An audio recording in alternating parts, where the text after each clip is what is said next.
ট্যাপে অজু করার সময় মগে যে পানি জমে তা দিয়ে অজু শেষে কি পা ধোয়া যাবে?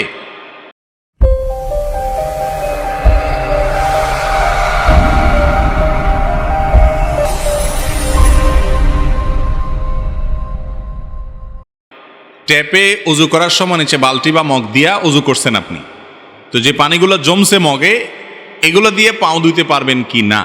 উত্তর হলো, অজু করার পর শরীর ধোয়া যে পানিটা, ব্যবহার করা পানি, যেটাকে মায়ে মুস্তামাল ফিকের ভাষায় বলা হয়, অর্থাৎ ব্যবহার করা পানি, সেই ব্যবহৃত পানি বা ব্যবহার করা পানি এটা দিয়ে অন্য কোনো অঙ্গ প্রত্যঙ্গ ধোয়া যাবে না।